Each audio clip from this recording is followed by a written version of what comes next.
Thanks for tuning in to Men for the Win, a podcast hosted by David Kufis and Dan Thompson, two avid fans who appreciate well-played baseball, especially when it's done by the Twins.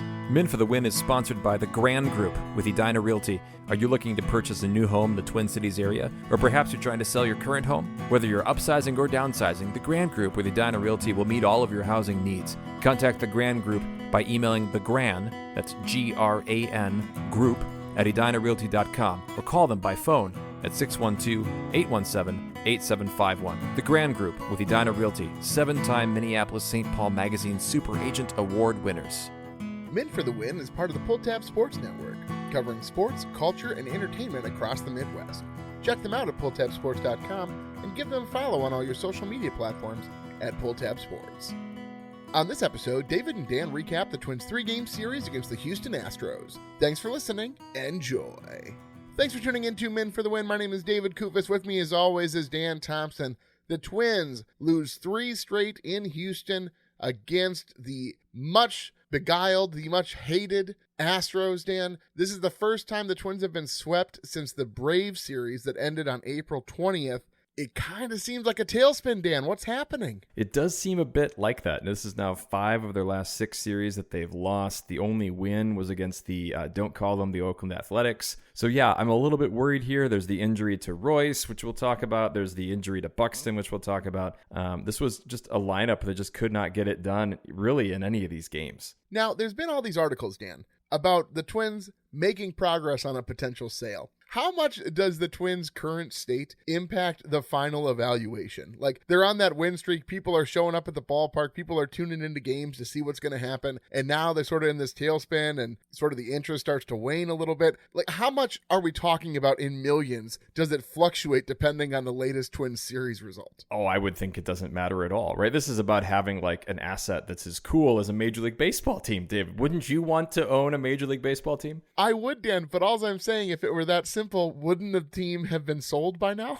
Apparently it's, well, here, I think it's just a little bit more difficult than we might consider. It's not that hard, Scott.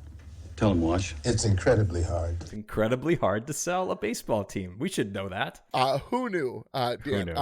Another bright spot here, just in my personal life. Well, first of all, Happy Father's Day to you, Dan Happy Father's Thompson. Day, yes, to you as well. Yes. Happy Father's Day to all of the Men for the Win fatherly listeners. Thank you so much for your support. But our sponsors, the Grand Group with Edina Realty, reached out, and they had recently been to an Edina Realty auction.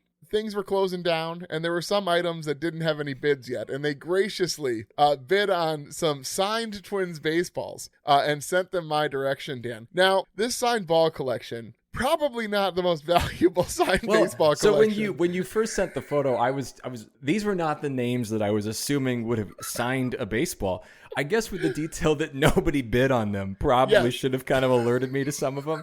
And that makes this list just hilarious to me, these 5. Well, it's funny because several of them, Dan, have played a pretty pivotal role in our podcast. Like, I mean, they're Men for the Win superstars. I mean, not baseball superstars, mind you, but definitely Men for the Win superstars. So I was able to get 3 of them right off the bat based on the signature. And then 2 of them I needed a hint because the signatures were that bad. And the one that was the worst of the bunch is my favorite, which we'll talk about in a moment here. So Alex Avila, Ari Adrianza, and then, so those were 2 that were like, oh, that's cool. We have, I have a ball that's signed by them now. But then these 3, Dan, just made my heart so happy. First of all, Jake Cave. I have a signed baseball from Jake Cave, which is not something I ever thought I would have in my possession, Dan. But longtime listeners will know we have a long-running feud with this whole, 2 guys who don't even really matter anymore to the Twins, but between Jake Cave and Alex Kirilloff, which is just sort of a fun name to say then. We haven't got to say that much this season. Or play the sounder, of course. So exactly. The other 2 names, though, this is funny. So the $10 million man, Randy Dovnak, gets a shout out. I think it was $9 million, actually. Was it nine point something? He's the only guy he's the only guy who put his number on the ball, which just shows you how cemented he feels on this Twins roster that his number's never going to change. And then a guy whose number it had to change, right? Because of Eddie Rosario here. Josh Donaldson. That's not, I'm actually very proud of Twins fans who were at this auction that they did not bid on the Josh Donaldson ball. It's just so funny that out of all of the players in Twins history that you could have had signed balls, 3 of them are ones who have featured prominently, who are minor players, like on the Twins stat sheet when it's all said and done. But now I have signed baseballs by these guys, Dan. This is pretty fantastic. We were avoiding it, David, here. We're avoiding talking about this series or this sweep, but I think we ought to get into it. Series recap. Game 1, David, it's 10-3 Astros. It's another double-digit run total allowed by the Twins here, and it's all Astros right away against Chris Paddock. They get 3 in the first, 2 in the second, 3 in the third. None of them by home run. These are just rallies being put together. On top of the fourth, Willie Castro does get the Twins on the board with a solo shot, which just feels like a whimper. You know, like a little mouse coming up to the lion and saying, here's my little piece of cheese. That was Castro's first home run since hitting 2 against... are like onions. I was waiting for that. Since he hit 2 versus the A's on June 3rd. But then, of course, the Astros answer with their own little mouse, Jose Altuve. And so it's 9-1 at that point. It's worse connecting it to Altuve somehow. I'm not sure how, but it feels worse, Dan. It might. Yeah, you know what? Whatever. Jose. Also, by the way, did you watch Jose Altuve's stance? It seems like he's kind of like stretched a little bit upward, like he's a little more open than he used to be. Well, okay. I'm starting to jump in the gun here a little bit because in Game 3, Altuve gets hit by Varland. Sure. But LaTroy Hawkins is the analyst in the booth with Corey Provis, and he's talking about Altuve when he gets hit, and he goes, well, he like dove into it. And LaTroy was talking about like his stance and how when he stands so far away from the plate and then he sort of dives in. And so since Louie's trying to throw it inside, where he threw it inside is based upon where Altuve was standing. So Altuve gets hit. It is a weird stance though, a little bit. And he does sort of dive in, but you could tell LaTroy just as a pitcher was like, I don't want to deal with any of that nonsense. No, nobody wants to deal with Jose Altuve. No. In any case, in Game 1, Chris Paddock eats only 4 innings, though he tried. Man, he tried. But 12 hits, 8 earned runs. At some point, Rocco has pride. 1 walk, just 1 strikeout. His ERA climbed almost a whole number. Well, a whole 1. From 3.53 to 4.30, 1 run. That's what I was going for. But hey, a bright spot. In the top of the 6th, Royce Lewis hits a home run, his 2nd of the year. What a great game for Royce Lewis it was through 8.5 innings. And then this was interesting to me that there were so many out-of-hand games lately that Griffin Jax came in a mop-up role. Or David, maybe he requested a lower leverage position here from Rocco. Could be, Dan. I don't think so. This didn't come back to bite the team necessarily, but because he wasn't then available in Game 3, because he pitched in Game 2, this starts to look a little bit sillier. I mean, Jonah Bride can only pitch so many games, David. Yes, you got to save that guy's arm. Yeah, exactly. Danny Coulomb does get a full inning, allowing a run in the 8th as they kind of ramp him back up. And then comes the top of the 9th, which we will have to talk about a bit more. But Ty France homers, and then Royce Lewis comes up lame, just hitting a single. It's the same hamstring he hurt earlier this year, his left one. They say that it's not as serious as the other one, but I don't feel like we have all the information yet. I don't believe that man's ever been to medical school. Now, a couple of episodes ago, Dan, I referenced that I felt as though the hamstring was still bothering him, and my evidence was watching him walk down the stairs of the dugout. I'm not superstitious, but I am a little stitious. Do you think I have some blame to shoulder here with this being the issue? No, I don't think you do. And let's save the topic because I want to talk more about the reaction from Twitter land here to this because it just bums me out. But then there comes Game 2 and Game 3. Great baseball games in many ways. I think if they're not playing the Astros, I'm a little bit more receptive to close losses like this. But they lose Game 2, 3-2. Joe Ryan had a wonderful outing. 7 innings, 2 earned runs, 2 walks, 7 strikeouts. The 2 earned runs came on a 2-run Yanir Diaz home run to right on an 0-1 pitch. His antics continued. He was fired up. I don't know. I mean, this was a great start from Joe. It was really good. He looked really good on the mound. I just really appreciated Twins TV before the game even started. They must have, I'm assuming, like in the broadcast truck, they call it Joe Ryan cam. I'm guessing is what they call it. So they just have it on him in the dugout doing Tai Chi or something in the dugout, like his whole visualization of throwing the ball for strikes. But yeah, a great outing from Joe. Bottom 4th, the Twins defense steps up actually to help Joe Ryan. Brooksley steals a hit from Caratini. It was just a really cool play because as soon as there's contact, Brooks is sprinting sprinting backwards, and he makes a great catch over his shoulder. And then Jake Myers hits the ball right up the middle. And of course, Gold Glover Cody Clemens makes a great sliding stop and throws to first to end the inning, Dan. Yeah, they had some great defense. They played really good. They really played really good baseball overall. Top of the fifth, Lee comes off the great catch and then hits a 2-run home run to tie this game up 2-2. And they're playing Hunter Brown, and so you think you're only going to be able to count on maybe a run or two in this game. So that to go as deep as they did close was really exciting. Yeah, top of the sixth, though. Buxton's hit by pitch. He stays in the game and steals second. We're about to begin bonding adamantium to weapon exoskeleton. I don't know that sounder plays as well for Buxton, Dan. It's more of a question mark, I think, at that point. The procedure wasn't complete.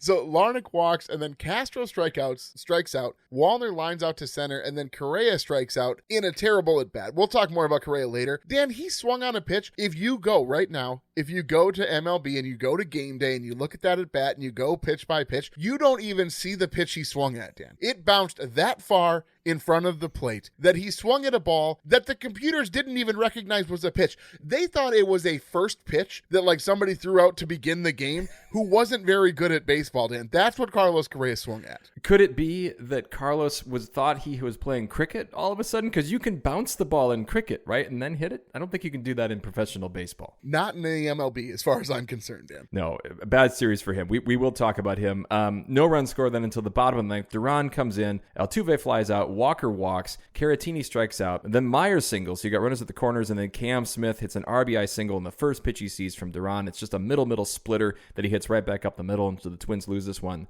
3-2. Yeah, I don't mind that pitch as much on a 0-0 count, right? Like if it was an 0-2 count. He's trying to get a ground ball. Like that's what you want out of that situation.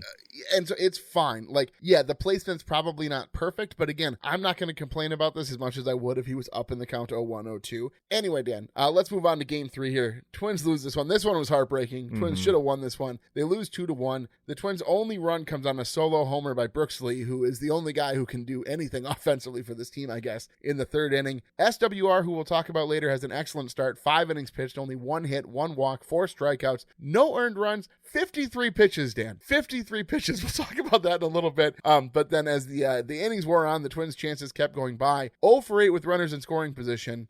I don't even think we should track that stat anymore, Dan, because it's so sad to look at when looking at this team. Yeah, and then in the bottom of the ninth, with Duran on again, Jeremy Pena walks, he steals second. Altuve hits a dribbler towards Correa, and he actually can't get him. I was actually even kind of surprised that Correa made that throw because he threw to pull Ty France off the base. But then Caratini hits a sac fly to left to tie it. And then in the bottom of the 10th, after the Twins do not score in the top, Sands gets a couple outs, but then Castro can't catch a deep fly on left that we will talk about. Myers scores the game winner on what ends up just being an RBI single for Dubon. And so all the fathers in Houston go home happy, and all the fathers in Minnesota are sad. You know what would make our fathers happy, though, Dan?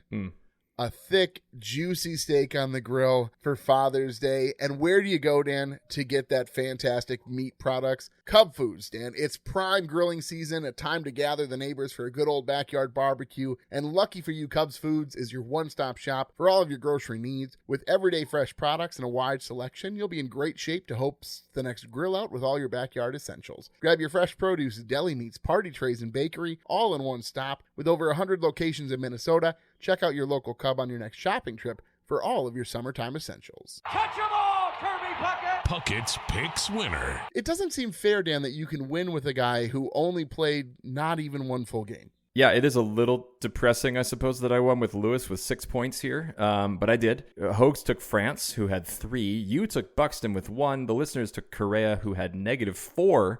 Correa's homecoming did not go all that well. I didn't get the bonus because Brooks Lee had the 9 points to lead the team. He is then, this continues the streak I talked about last episode, of now 10 straight series in which a different Twins player has led the Puckett's Pick scoring. That's almost an impossible stat, David. It'd be one thing if you were talking like 4 or 5 in a row, but to be this expansive, it starts to make you question whether us wondering what Rocco's doing with the lineup card, maybe we need to lay off, Dan. Yeah, well, and speaking of scoring high, Hoax is still leading here on the standings with 10.5. You have 6.5, and I have 6. No. I'm right there behind you, and the listeners have 3.5, David. This isn't over yet. Beast versus Bench. Is losing fun? Is losing fun? Well, Brooks Lee here had himself another good series. He had a couple home runs. He played well in the field, as we talked about. He's just kind of establishing himself in this lineup here as a guy who I think is going to be counted on. We've talked many times about how he's just got good baseball acumen. He had 3 hits in game 3. He's up to 708 OPS. He's not going to bat 8th in this lineup the way he's doing this, and he's hitting from both sides. And what's the hit streak at? Is it 11 games now? That's pretty impressive. I mean, like, the guy, again, he's making good contact. We were so concerned earlier here about his back injury. He's got a back problem. I like this one better.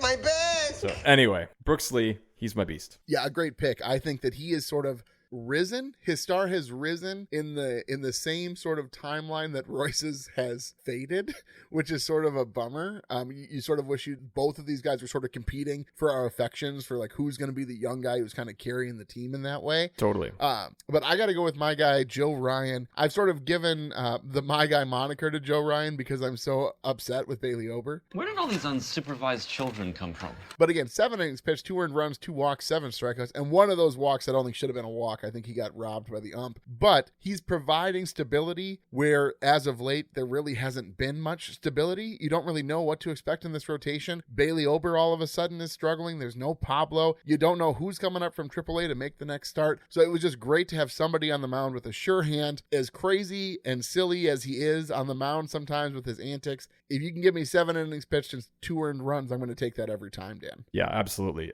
As for bench, I'm going to go with Correa. He just had 1 hit in the series. He struck out 5 times. It does just make, like, it pains me because when he goes and he does this against the Astros, then it makes it so easy for the Astros to say, hey, I told you so, and you're way overpaying for that guy, which affirms a lot of the feelings of the Twins fan base. Like, Correa, you should be rising to these moments against your former team in a place you know really well. Very frustrating that he really had some big opportunities. In game 2, he had a big shot. In game 3, he had a big chance, and he didn't come through in either of those opportunities. He sort of broke up the perfect game that SWR was throwing. To be fair, it would have been miraculous had he made that play. The fact that he even got to the ball to knock it down was pretty impressive. But still, if you're not going to perform at the plate, Dan, I think I can expect the miraculous in the field. I can't compete with you physically, and you're no match for my brain. I just think of Miracle Max, David. That's all I can think about here. Is that to what you're going for? Which we all know means to bluff. Oh man, that's such a movie you can make a reference to on Father's Day. I think it's The Princess Bride. Yeah, certainly. Who was on your bench? I gotta go with Matt Wallner. If you had to come up with a definition for bench, outside of committing errors, Matt Wallner was the bench at the plate. 0 for 12, 4 strikeouts, and a ground into double play, Dan. Houston threw a couple lefty starters, and so we didn't see Larnach, we didn't see Wallner as much. And lest we forget, Houston had really good starting pitching throughout this whole series too, and these are good players. Hunter Brown is one of the best in the majors. True, but game 3 was basically a bullpen game. They used that guy as more of an opener than anything, and he made it pretty deep into the game, which isn't great. Let's move on here for Rocco. Rocco's Rewind. What I'm going to say about Rocco here is that going to Duran and even Jax, as you pointed out earlier, is probably the right idea in both spots. But it's such a bummer to watch your closer just struggle like that in a road setting like this. Do you think that the road situation really got to Duran? Yeah, maybe that pump up music or lack thereof, wasn't able to give him that last bit of adrenaline he needed. But it did seem like he was off the plate a little bit. To be fair, though, game 3, the walk that he gave up was not a walk. No, 2 of those pitches that were called. Yeah. No, 2 of those pitches that were called balls were on the corner, Dan. Like, not like they were close pitches, but they weren't like close enough to call balls, Dan. Especially, I think it was the 4th one. I mean, he's a righty throwing across the plate. You can't tell me that never caught the part of the plate. Very frustrating. As for you? Yeah, I have to think pulling SWR at 53 pitches. I understand that he hasn't been great. But honestly, at this point, you have to rely on your offense to do something. And I understand it's a 1-run game. You're not going to win this game with 1 run. The Twins, and they commented this on the broadcast, the last time the Twins won a 1-0 game was like 400 games ago. Like, I'm not even exaggerating. Like, it was a super long time ago. And so I just think it's frustrating to me that, like, SWR finally has a good outing. Pulling him after 53 pitches, Dan, what does that do for a guy's confidence there who really was shut down against this Astros lineup? I will say, though, if he gives up some runs in that inning, then all that confidence goes away. So at least they did secure his confidence there, and maybe even a little bit of I don't want to say it drives a conflict between him and Rocco, but it should hopefully, kind of like when Herb Brooks comes into the locker room between the second and third period, or maybe between the first and the second, and really fires the guys up, and he says something as he leaves, like, you think that'll get him going? Like, I feel like maybe that's what Rocco was trying to do here. He was channeling Herb Brooks. Why do you put your hand between your eyes and you rub your nose? Like, how am I going to tell Dan that this is a stupid comparison? Ogres are like onions. End of story. I mean, you just got to play the sounder. That's all you got to do. It's the exact opposite, Dan, of what happens in Miracle. The whole bit is he goes in and he asks the doctor, is he going to hurt more by playing on his leg, right? Yeah. And so, there's a heck of a long way from the heart that it is to the leg or whatever, something like that. Okay. But Dan, I don't believe that man's ever been to medical school. But the whole bit is he played a guy who probably shouldn't have been played. Sure, of because course. He was injured. There's no way Rocco would. Rocco would not have put whoever his name was, McSomething, back onto the ice there. Dan, what he did he took a guy out who was healthy. I don't know how you're making I'm just trying to figure out how you think pulling SWR would fire up the squad. Like, you're like, way to go, 53 pitches, shutout baseball, shutting down those Astros. No.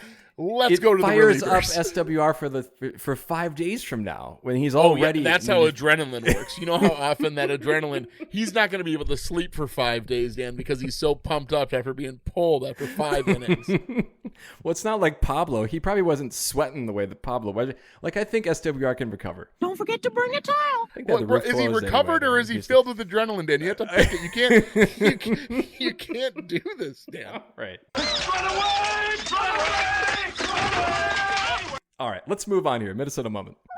Minnesota moment. So I'll go first here. I think Buxton getting hit in the elbow in game 2. I think at the time I was maybe following on Game Changer or Gamecast. Game Changer is the one for Little League. And so all you see is the word injury delay. And so you just don't know. And then you figure, Buxton still stays in the game. But you kind of know that Buxton's not going to stay in the game. Like, that's happened a lot to the Twins where a guy gets hit by a pitch, he stays in, he steals second, and then he leaves the next inning. It was encouraging to hear that Buxton said he was okay. He was even actually in the starting lineup for game 3, at least initially, until they pulled him and moved Bader over to center. So it just stung a little bit more because you figure maybe Buxton can get the one extra run there in the first 9 innings and they win game 3. Yeah, it would have been nice to see him back in the lineup just to sort of set our minds at ease after losing Royce to lose Buxton. Now, to be fair, losing Royce at this point in this season feels way less costly than it did losing Royce last season because Royce has been so good. And now that we've seen him not so good for quite a while now, it doesn't feel like as much of a loss.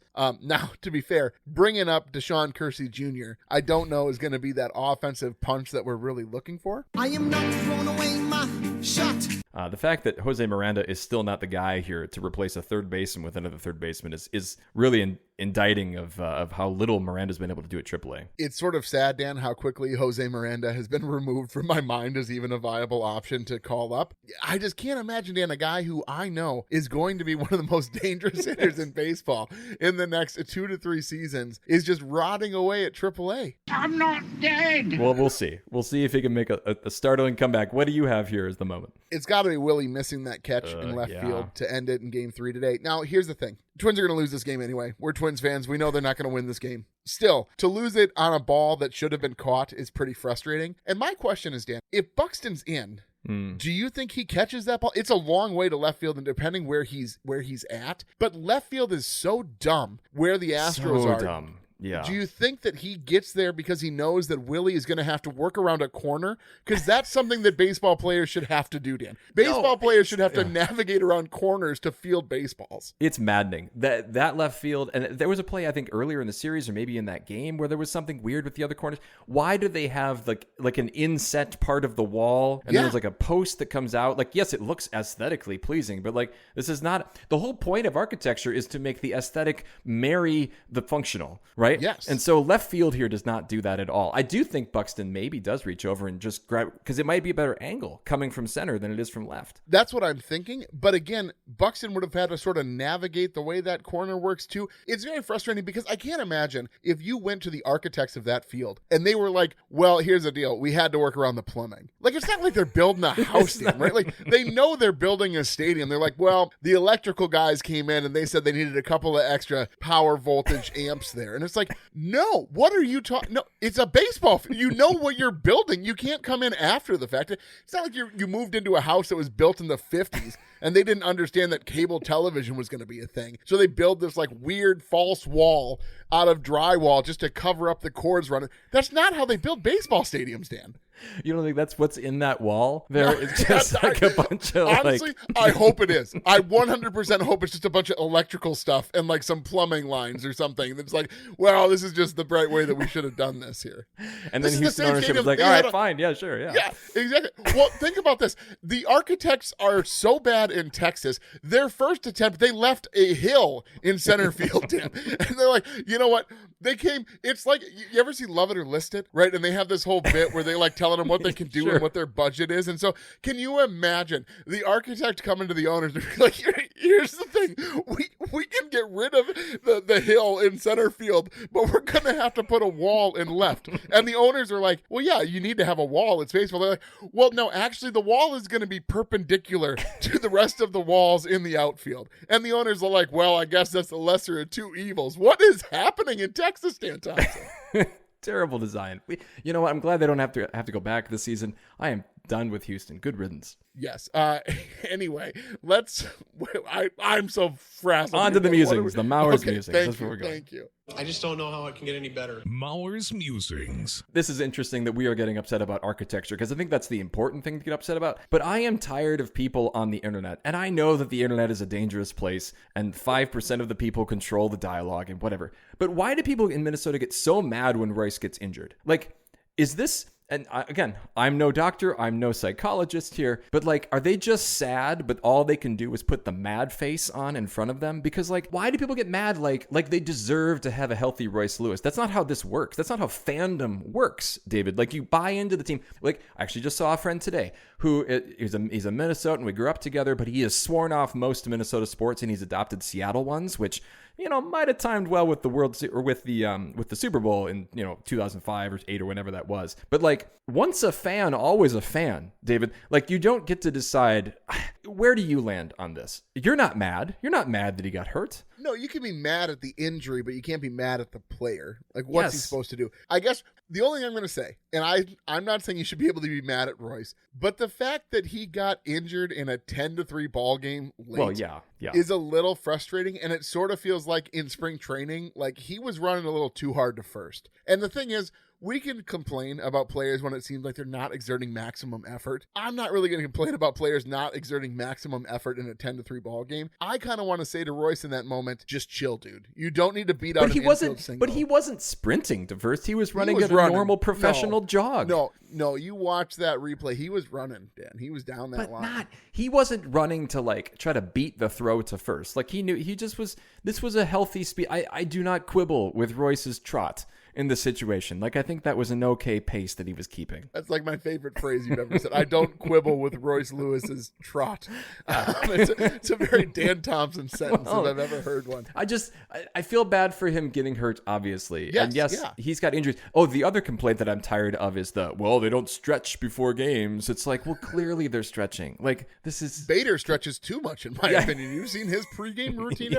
I get tired watching him. I'm like, how can you play a baseball game? Like, I'd be dead after doing what you've just did. Anyway, we wish Royce well here in his recovery. Hopefully it's not as long as the last one. And he'd been good lately. He just hit a home run. He's hit like half of his hits in the last couple 20 at bats. It does seem like as soon as he's ramped up and like getting back to old Royce, he takes a hit, which is quite disappointing. But hopefully he'll be back quickly. Hopefully Pablo will come back in the shortest allowable time frame. Hopefully, I hate saying hopefully so many times. Hopefully Buxton's okay. Like, it's just you need to have some of these guys step up. Brooks Lee is stepping up. Maybe Luke Keeschel will make a surprise return in the near future. I have magic hair that glows when I sing. Got you there. Yeah, that was good. Thank Way to you. name drop him. But here's my question, Dan. The offense wasn't good and the pitching was great. And then the offense is good when the pitching was bad. And then the pitching is good and then the offense is bad. They can never connect. And they went on a terrible stretch at the beginning of the season. Then they went on that crazy win streak. Now they're losing again. Will the real Minnesota Twins please stand up? Who are the real Minnesota Twins? I don't know. I was going to say there's plenty of time for them to do that. Like, we still have, almost 90 games, I think, still to go in this season. So I do think that there is time, but the injuries you just pointed out are obviously really troubling. The Timberwolves, right, just had this great run to the NBA Western Conference Final, and they were healthy going through it, right? You got to be healthy. And at some point here, I think that's going to catch up to the Twins if they can't get there. You can only last so long without your ace, without one of your best hitters when he's hitting well, at least with Royce Lewis. So I do think we'll see a lot of these next 30 games. But if we learned anything from last year too, if you have a good hot couple months there at the end, Detroit Tigers, doesn't matter what you did before that. It doesn't matter what you did before. Another "what have you done for me lately" line from Dan Thompson. Man. The Twins are now currently 9 games back in the Central and a half game out of the wild card, but they are in second place because Cleveland just lost to Seattle. The AL Central looks crazy that you have the Tigers leading the second place team by 9 games in June. That's pretty insane, Dan. You would call that insurmountable, I would say, David, at any point in the season. Maybe. I was almost thinking of putting a bet down that the Tigers wouldn't win the division and sort of do a double or nothing to see how many gaming conventions I could get out of you. I'm not even willing to do that because I got to be honest, if I were a Tiger fan at this point, I would say, yeah, we're going to win the division. And last season, I said, if I was a Tigers fan, I'd be like, I think we can still do this. I don't feel like they're going to lose the division. And if they do, I think that will be shocking. I'm not even willing to make a ridiculous bet on that, Dan. I see. All right, let's go forward here. Let's grade this series. Series grades. I'm going to give them an F+ here, Dan. Yeah, that's not a real grade. The plus is supposed to make students feel better about the letter that comes before it, but the F says it all there. Well, you failed, but you tried is sort of what I'm saying here. Is that reasonable? That's called a D. I think that's called a D in education now, David. Dan, for a teacher who has as many rubrics as you do, I think you can let me slide on this one F+. All right, fair enough. All right, fine. Go ahead. Yeah. Okay, so 0 for 15 with runners in scoring position. And I think the only reason why I'm giving them this plus that doesn't exist is had your offense literally done anything, you would have won 2 of these games. Sure. That's what's so hard. Game 1, throwaway game. Paddock struggled. I hope it's not a return to form. I hope it was just a bad night for him or something. It's a little frustrating. I wonder if the air conditioning was too high because, he really likes that warm weather, Dan. I'm not superstitious, but I am a little stitious. I think that he bounces back. I hope it wasn't just a blip on the radar, those few games that he performed well. But I got to give him an F+ here because you could have won this series just with a couple of bats making contact when there's guys on base. Yeah, I do get that. I'm going to grade through my rubric here. So a -2 on the pendulum for momentum, because obviously you get swept. That can't be really anything. But decision making, I'm going to say a +1. Overall, I think Rocco did about as well as he could have. There were no, again, huge mistakes on the base paths. Maybe aside from Willie Castro kind of getting caught between second and third here in game 3, but I don't know how much of his fault that was. The stars, Joe Ryan pitched well, but you didn't get really enough out of Correa, certainly, and Buxton was kind of a non-factor because he was hurt. Your mids did nothing. But the youth, I think, played really well. It was a really good start out of SWR. Obviously, a good series out of Brooks Lee. So that's a 2. So you add this all up, it's a 5 + 1 + 2 is 8, 9, 13, which is an F, but it's a high F, David.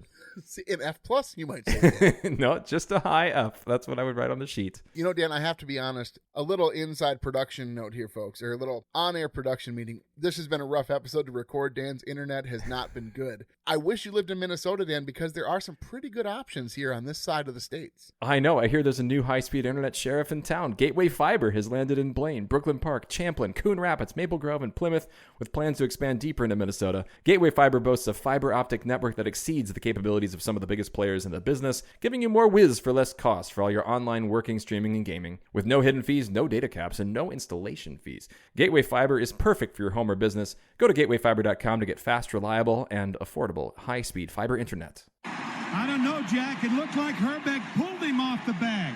Herbie's headlines. First one, this was funny to me. So this was the story, I think it was on ESPN, but it was in various places. So Aaron Savali pitches, he pitched for the Milwaukee Brewers, and then they put him into the bullpen, or they wanted to, and he didn't like that idea. He asked for a trade, and so they granted him the trade and sent him to the Chicago White Sox, which I hope that they were laughing as they traded him, because that is brutal. You know what they say? Fool me once, strike one.